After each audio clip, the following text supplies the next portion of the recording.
नमस्कार दोस्तों, welcome to RV classes. स्वागत है आपका आपके अपने क्लास आरवी क्लासेस में, और मैं आपका दोस्त सनी।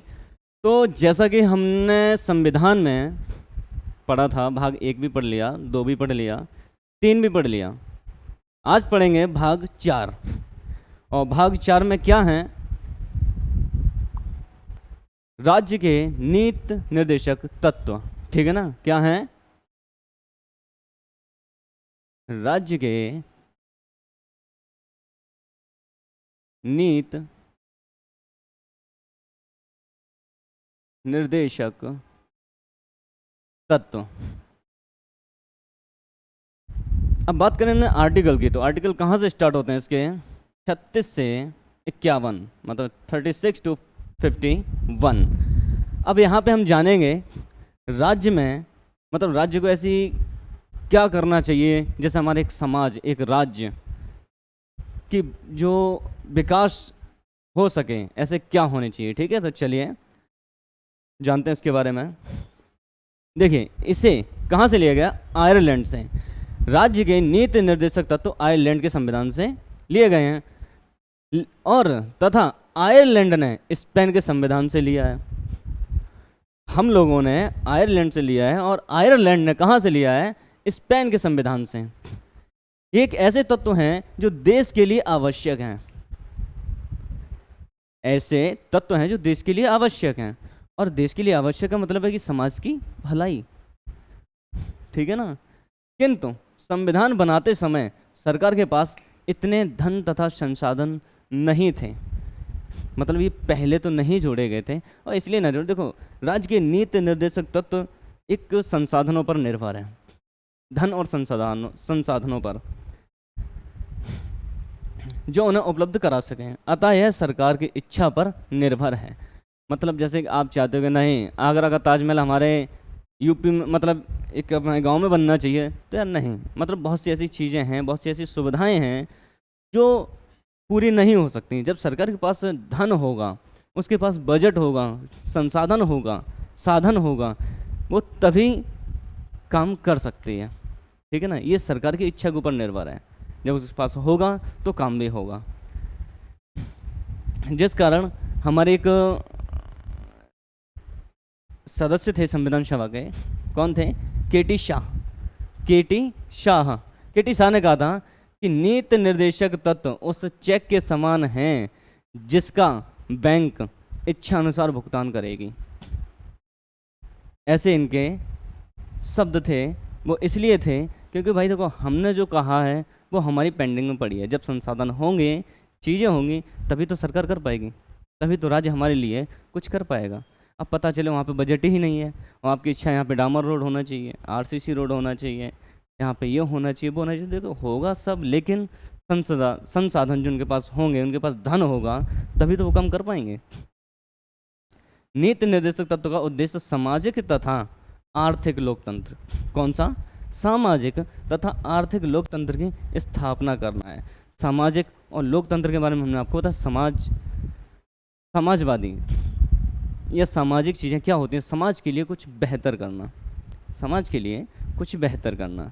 लोकतंत्र सभी लोगों के लिए एक समान चीज़ें देना। अब आर्टिकल 36, देखिए कभी कभी क्या होता है कि बहुत सी ऐसे आर्टिकल हैं जो हम लोग पढ़ते नहीं हैं, लेकिन हाँ कभी कभी अगर पूछ लिया, देखो जानना ज़रूरी है, वो बात अलग। ठीक है ना? अब आर्टिकल 36 क्या कहता है कि सिर्फ परिभाषा है। किसकी परिभाषा? राज्य के नीति निर्देशक तत्व की परिभाषा। 37 क्या कहता है? इसके न्यायालय द्वारा लागू नहीं कराया जा सकता। जैसे कि तुमने बोला नहीं, अब मौलिक अधिकार, ये मौलिक अधिकार और राज्य के नीति निर्देशक एक दूसरे के विपरीत हैं, एक दूसरे के विपरीत हैं। अब मानते हैं, आपने कहा कि नहीं, हमारे गांव में नल लगना चाहिए, या हमारे मोहल्ले में आरसीसी रोड बिछना चाहिए। अब उनके पास संसाधन है नहीं, तो आपको क्या लगता? आप कोर्ट में जाएंगे कि हाँ, हमारे जो प्रधान जी हैं, हमारे जो विधायक जी हैं, या मुखिया जी हैं, चेयरमैन जी हैं, वो हमारे गांव में सड़क नहीं बनवा रहे, उन पर कार्रवाई की जाए? ऐसा कुछ नहीं। ये न्यायालय द्वारा ये बातें है ही नहीं, अपनी इच्छा अनुसार है। भाई जब धन होगा तभी तो होगा। ठीक है ना? अर्थात यह न्यायालय द्वारा प्रवर्तनीय नहीं है। प्रवर्तनीय मतलब ये वाद्य योग नहीं है। ठीक है, चलिए अब आगे देखते हैं। आर्टिकल 38 क्या कहता है? लोक कल्याण की अभिवृत्ति, मतलब समाज के लिए एक अच्छी भावना, एक अच्छी सोच, अच्छे कार्य, अर्थात सरकार जनता का कल्याण करेगी। अब कल्याण कैसे करेगी? ये सरकार का धर्म है कि हमारे समाज में जो व्यक्ति हैं, जैसे कि बहुत से आर्थिक चीज़ों में दिक्कतें आती हैं, तो बहुत सी ऐसी चीज़, जैसे कि अब सरकारी हॉस्पिटल हो गए। सरकारी हॉस्पिटल में क्या है, वहाँ जिस व्यक्ति के पास इतना धन नहीं है तो वो अपने इलाज से वंचित नहीं रहेगा। सरकारी हॉस्पिटल में एक भी पैसा नहीं लगेगा, इलाज भी होगा, दवाइयाँ भी मिलेंगी। अगर आप जैसे करके अपने राशन की दुकानें हो गई, राशन की दुकान है तो राशन कार्ड वगैरह, मतलब कि सभी को समान चीज़ें, मतलब समान बराबरी का दर्जा देना, मतलब कोई भी व्यक्ति ऐसा ना हो जो किसी चीज़ से वो वंचित रह जाए। ये सरकार की कोशिशें होती हैं। ठीक है ना। अब सामाजिक राजनीति में बहुत सी चीज़ें आती हैं, जैसे कि अभी मैंने बताया हॉस्पिटल आ गए, सरकारी यातायात वाहन है, जैसे कि आपको जाना है, ठीक है, ट्रेनें हैं, सरकारी तो है, आपके लिए तो है, सस्ता किराया है। तो ऐसी सामाजिक चीज़ें, ये राजनीति की जो होती हैं, न्याय, इनका सीधा सिद्धांत होता है कोई भी व्यक्ति अपने सुविधा से वंचित ना रहे। ठीक है ना। अब आर्टिकल 39 क्या कहता है? समान के लिए, समान काम के लिए स्त्री व पुरुष को समान वेतन। अब जैसे कि 39 में सीधा कहा गया, देखो लड़की है चाहे लड़का हो, अगर आप कोई ऐसा काम कर रहे हो या ऐसे पद पे हो तो उस पद की जो भी राशि होगी या जो भी वेतन भत्ता होगा, वो चाहे स्त्री हो चाहे पुरुष हो, उसे वही वेतन प्रोवाइड किया जाएगा। समान कार्य के लिए समान वेतन। ठीक है ना।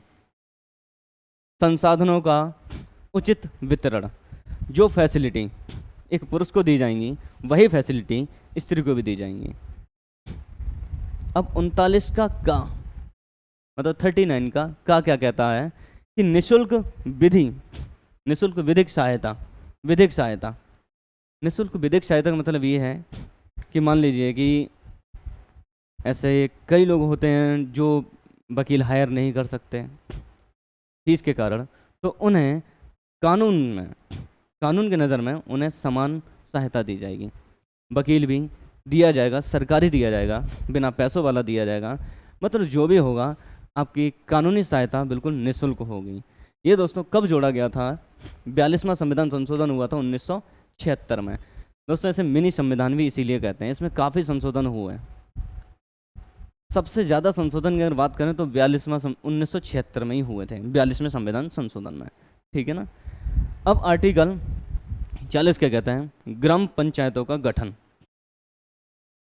गांव में जो ग्राम पंचायतें होती हैं उनका जो एक गठन होता है, जैसे एक राज्य करती है, गठन करती है, तो वही आर्टिकल 40 में इसे बताया, ग्राम पंचायतों का गठन।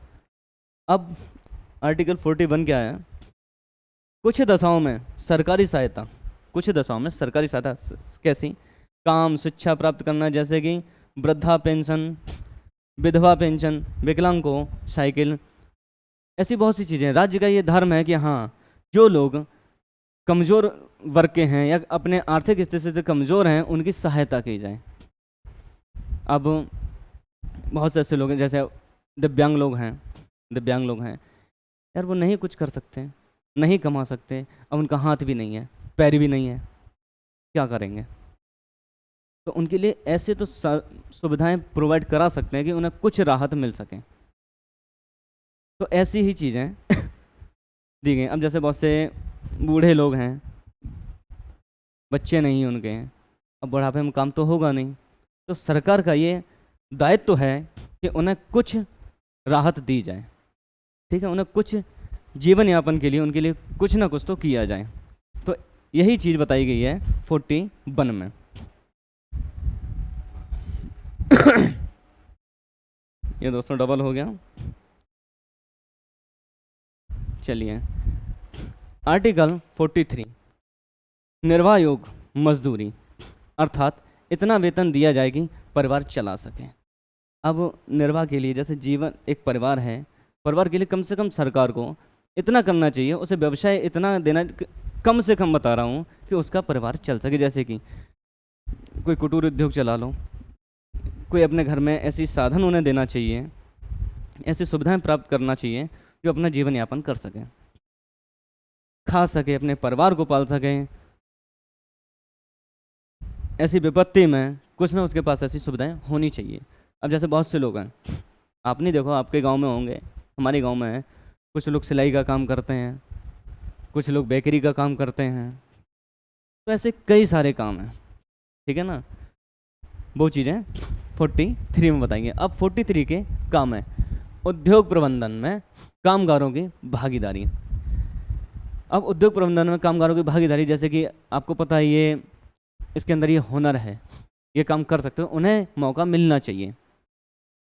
इसीलिए आपने देखो, आप हर ज़िले में एक उद्योग केंद्र होता है, वो इसीलिए दिया जाता है उद्योग केंद्र कि अगर आपके पास कोई प्रतिभा है, कोई हुनर है, तो आप उद्योग केंद्र में जाके आपकी सरकार सहायता करेगी।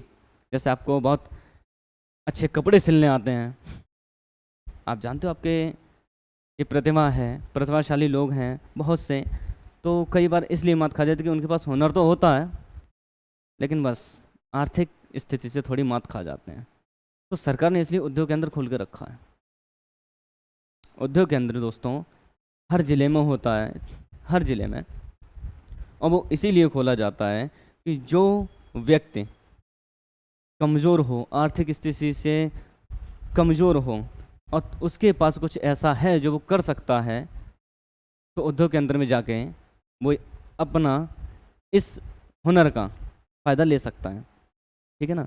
अब उद्योग केंद्र में काफ़ी ऐसी चीज़ें होती हैं, ठीक है ना। अब अनुच्छेद 44 क्या कहता है? समान सिविल सहायता, अर्थात सभी धर्मों के लिए विवाह एवं तलाक की शर्तें समान रहेंगी, भले ही विवाह की रीतियाँ अलग हों, बेशक विवाह की रीतियाँ अलग हों। अब जैसे कि अपने जितने भी धर्म के हैं, कोर्ट में चले जाएं, तो कोर्ट मैरिज तो समान है, कोर्ट मैरिज तो समान है। जो रूल आप पे लागू होते हैं वही रूल सभी धर्मों पे लागू होंगे। तलाक की बात की जाए, जैसे कि आपको डिवोर्स चाहिए, तो डिवोर्स के लिए समान चीज़ें, वही डॉक्यूमेंट्स, वही चीज़ें, समान चीज़ें, तो किसी धर्म के लिए कोई स्पेशल चीज़ नहीं है। हाँ, वो बात अलग है, कुछ कुछ लोग अपने धर्म में वरीयता दे देते हैं, जैसे कि हिंदू धर्म में जब तक साथ ना पड़ जाएं तब तक बीवी नहीं मानी जाती, जब तक मुस्लिम धर्म में 3 बार ये लगा कबूल है कबूल है कबूल है, तब तक वो बीवी नहीं मानी जाती। तो ऐसे अपने अपने धर्मों की कुछ चीज़ें हैं, ठीक है ना। वो अपना धर्म है, लेकिन कानून की नज़र में एक ही धर्म है, और उसका कोई धर्म नहीं है, कानून की नज़र में सब बराबर हैं, ठीक है ना। अब आर्टिकल 45 क्या बोलता है कि 6 वर्ष से कम आयु के बच्चों के स्वास्थ्य का ध्यान रखना सरकार की जिम्मेदारी है। 6 वर्षों से जितने भी छोटे बच्चे हैं उनकी जो स्वास्थ्य की देखभाल है वो सरकार की जिम्मेदारी है, उसे देखना, तथा 6 से 14 वर्ष तक को निःशुल्क शिक्षा भी उसे देना सरकार का ही दायित्व है। दोस्तों आपको याद आए 6 से 14 वर्ष ये कब जोड़ा गया था? 86वें संविधान संशोधन 2002 में, 86वें संविधान संशोधन 2002 में ये बात कही गई थी कि 6 से 14 वर्ष तक के बच्चों को निःशुल्क शिक्षा, ठीक है ना। आर्टिकल 46 क्या कहता है कि SC, ST, OBC इनके लिए आरक्षण होना चाहिए। मतलब ऐसे बहुत से लोग हैं, देखिए अब तो आरक्षण का एक सीधा सिद्धांत है, मैं तो यही मानता हूँ आरक्षण है ज़रूरी, आरक्षण ज़रूरी है, लेकिन आरक्षण का महत्व भी वो है जब आपको लगे कि हाँ आप कमज़ोर हो, हाँ तो आरक्षण है आपके लिए है। अब पता चले है तो सब कुछ, फिर भी आरक्षण के भरोसे बैठे हैं, यार खुद में वो होगी कि बस खुद के अंदर दम ना रही है, ठीक है ना। तो आरक्षण भी होना ज़रूरी है, ऐसी बात नहीं है। बहुत से ऐसे जनरल में ऐसे बहुत से लोग हैं जिनकी स्थिति काफ़ी कमज़ोर है। एसटी में बहुत से ऐसे लोग हैं जिनकी आर्थिक स्थिति बहुत अच्छी है, बहुतों की कमज़ोर है।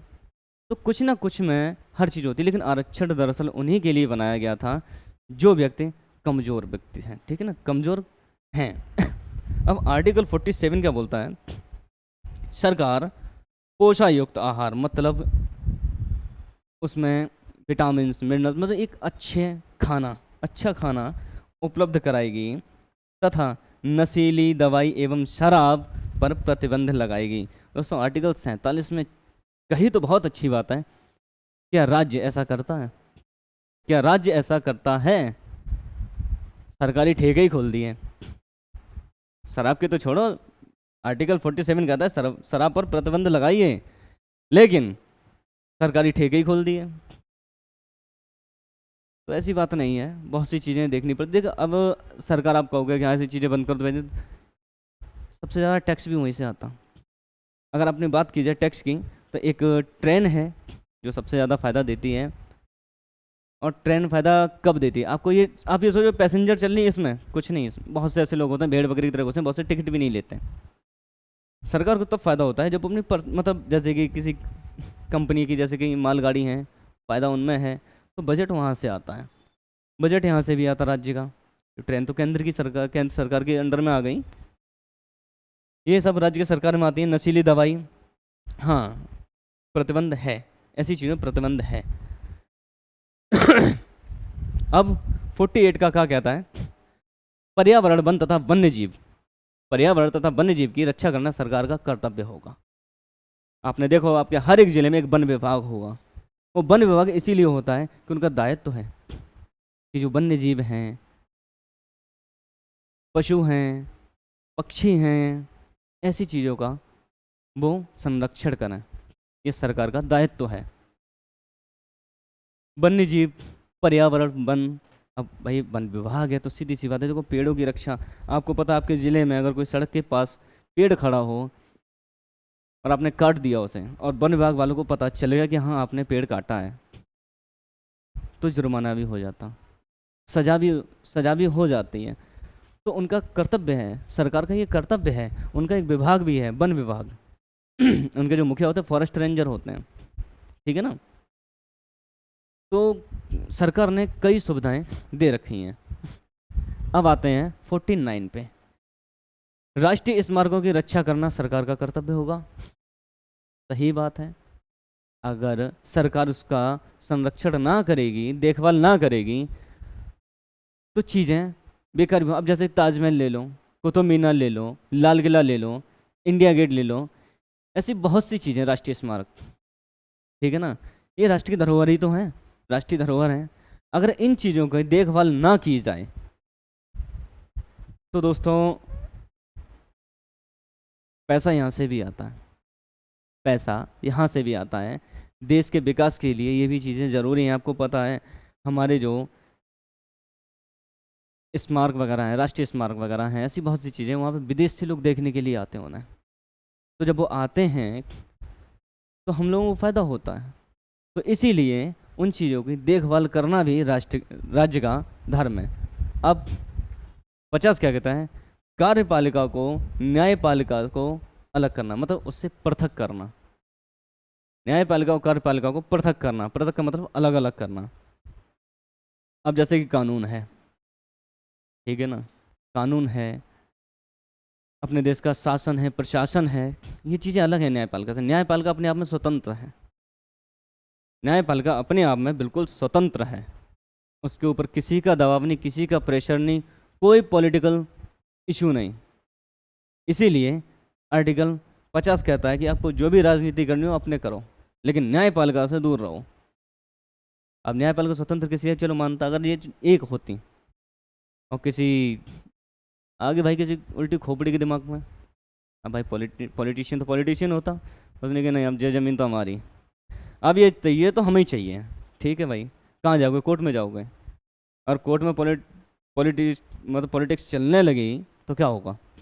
नहीं, आप कभी उस चीज़ में न्याय ले ही नहीं पाएंगे, आपका न्याय हो ही नहीं पाएगा। इसलिए न्यायपालिका हमेशा स्वतंत्र रहती है, उसके ऊपर किसी का दबाव नहीं। ठीक है। अब आर्टिकल 51 क्या कहती है? अंतर्राष्ट्रीय शांति को बढ़ावा देना।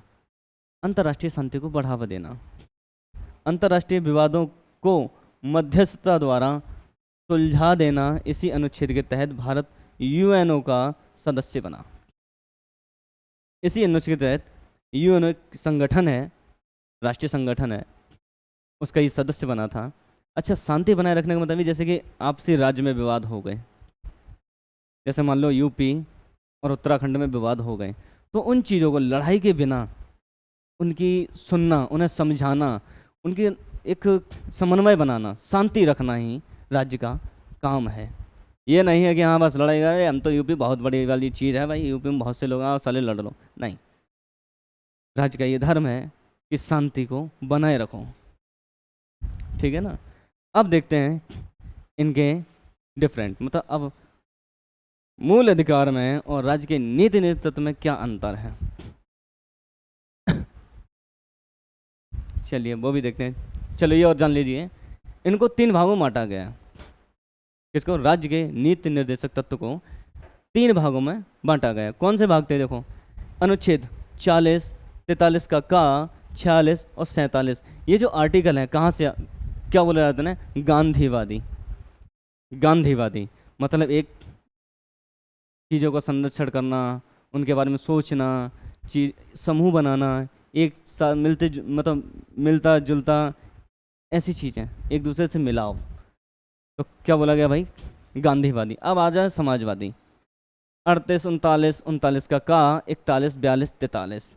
समाजवादी क्यों? ये समाज के लिए ही आर्टिकल बने हैं, समाज की व्यवस्था के लिए बने हैं, समाज का भला करने के, उनका कल्याण करने के लिए ये बने हैं। अब वैद्विक या उदारवादी 44, 45, 48, 48 का 49, 50 और 51। उदारवादी मतलब ये चीज़ें सोचने समझ के उसके बाद, ठीक है। अब आते हैं भाई डिफरेंट पे। अब अंतर क्या है दोनों में, क्योंकि एक दूसरे के काफ़ी अलग हैं। देखो, पहला, मूल अधिकार कहाँ से ले गया? अमेरिका से। और इसे कहाँ से ले गया? आयरलैंड से, ठीक है, कोई बड़ी बात नहीं। इसका भाग 3 है, इसका भाग 4 है। यह नैसर्गिक अधिकार होता है तथा जन्म से ही मिल जाता है। मतलब ये मूल अधिकार अपने जब पैदा हुए तो वहीं से आपको मिल जाते हैं। अब बात करें, यह नैसर्गिक नहीं होता तथा सरकार इसे लागू करने के बाद मतलब लागू करने के लिए बाध्य नहीं होती। मतलब कोई प्रेशर नहीं है कि मतलब वो लागू कर ही दे, अरे मन है तो करेगी, नहीं तो नहीं। तभी तो केटी शाह बोल रहे थे, एक ऐसा चेक है जो बैंक अपनी इच्छा अनुसार भुगतान करेगी, इसीलिए बोला, ठीक है। मूल अधिकार, कोई भी हनन करे सीधा सुप्रीम कोर्ट आ जाएगा तुम्हारे लिए, सीधा सुप्रीम कोर्ट। और यही राज्य करें तो कोई परेशानी नहीं, कोई प्रेशर नहीं उसके पास, कोई प्रेशर नहीं। अब मन में ये आ रहा होगा कि अरे मूल अधिकार तो ऐसा है, सरकार मतलब सरकार ऊपर कोई प्रेशर ना है, ये ना है। तो याद रखो, अभी इसके बाद आप एक और पढ़ोगे 51 का उसमें है मौलिक कर्तव्य। फिर खुद से डिसाइड करना क्या तुम ऐसा करते हो, जो अधिकार हैं, जो तुम्हारे कर्तव्य हैं, क्या तुम उन कर्तव्य पे कितने करते हो। अगर उनमें से आप कोई ऐसे 5 भी कर्तव्य करते हो तो बहुत अच्छी बात है, बहुत अच्छी बात है अगर आप ऐसा करते हो तो। यह सरकार की शक्तियों को घटा देता है, अर्थात ऋणात्मक है। मतलब मौलिक अधिकार सरकार की शक्तियों को घटा देता है, क्योंकि जब उसके पास जो मौलिक अधिकार है भाई, उसका हनन तो आप कर नहीं सकते, क्योंकि अगर उनका हनन किया तो सुप्रीम कोर्ट डंडा करेगा तुम्हारे। और यह सरकार के अधिकार को बढ़ा देता है, अर्थात धनात्मक है।